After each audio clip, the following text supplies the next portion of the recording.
আমাদেরকে একটু সময় দিয়ে এই সময় প্রার্থনা করে আমরা চিঠি দিয়েছি নির্বাচন কমিশনকে যে আমাদেরকে শেষ মুহূর্তে যদি আপনারা নিবন্ধন দিতে আগ্রহ প্রকাশ করেন আমাদেরকে একটু সময় দিয়ে দিবেন, এটার জন্য আমরা অনুরোধ জানিয়েছি। আমরা আইনি পদক্ষেপে যাব। এখন বর্তমান সরকার যে কোনো ধরনের আন্দোলন মিছিল এগুলো নিষিদ্ধ করেছে, তাই আমাদের একটাই রাস্তা খোলা আছে, আইনের দ্বারস্থ হওয়া। আমার তাই অনুমান, আমরা শুধু অনুমান করতে পারছি, আমাদের কাছে তেমন কোনো কাগজপত্রের দালিলিক প্রমাণ নেই, কিন্তু আমরা বুঝতে পারছি যে নির্বাচন কমিশন এত স্বতঃস্ফূর্তভাবে আমাদেরকে নিবন্ধন দেওয়ার কথা আশ্বাস দিল, হঠাৎ করে তাদের অ্যাটিটিউড চেঞ্জ হয়ে গেছে, দৃষ্টিভঙ্গির পরিবর্তন ঘটেছে। আমরা একটা অডিও ক্লিপ পেয়েছি, আরেকটি দলের আহ্বায়ক এই সমস্ত কথাবার্তা বলছেন, আমরা সেটা পেয়েছি। এটা নির্ভরযোগ্য কোনো সূত্র নয়, তবে গলার ভয়েস ওনার আমরা সত্যতা পেয়েছি তার দলের আরেকজন নেতার কাছ থেকে, যে উনি আমার কাছে কিছুটা আন্তরিক দুঃখ প্রকাশও করেছেন, বলেছেন যে এটা তার ঠিক হয়নি।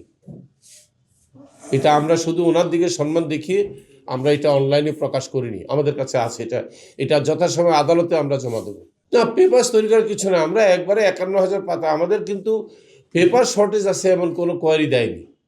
আমাদেরই বলেছে যে আপনাদের বিষয়ে আপত্তি আছে, এবং আপত্তি যেটা আপনার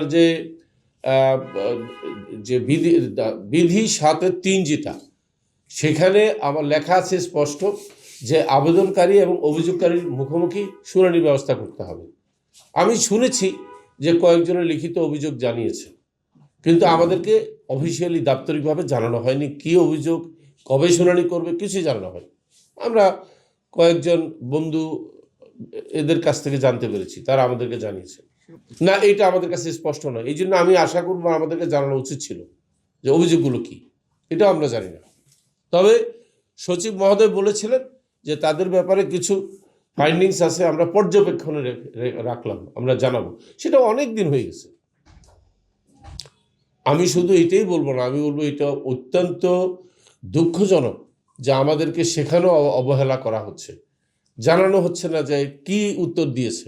আমরা তো একদম বলবো কি আর একদিন বাকি আছে মনোনয়নপত্র জমা দেওয়ার। আমরা এই মুহূর্তে কি করব, এটা একমাত্র এখন আল্লাহর উপরে ভরসা করে বসে আছি আর আইনের দরজার দিকে তাকিয়ে আছি। আমরা অবশ্যই আইনের দরজা খটখটাবো, যাব, কারণ আমার সেটা ন্যায্য অধিকার, সাংবিধানিক অধিকার, আমাকে আমার অধিকার থেকে বলতে। তবে আমরা এটা আশা করিনি। আমরা এখন সন্দিহান, যারা এই সামান্য চাপ নিতে পারেন না তারা নির্বাচনের সময় বড় চাপ কিভাবে নেবেন, তখনও তো আরও বড় চাপ আসতে পারে।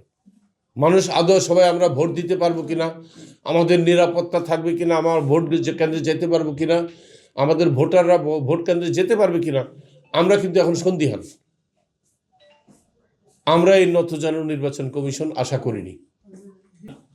আমরা এটা আইনের দরজা খটখটে, আইনও যদি আমাদের কাছে সময় ক্ষেপণ করে, আমাদের অবশ্যই একটা ফোরামে আলোচনা করে একটা সিদ্ধান্ত নিতে হবে।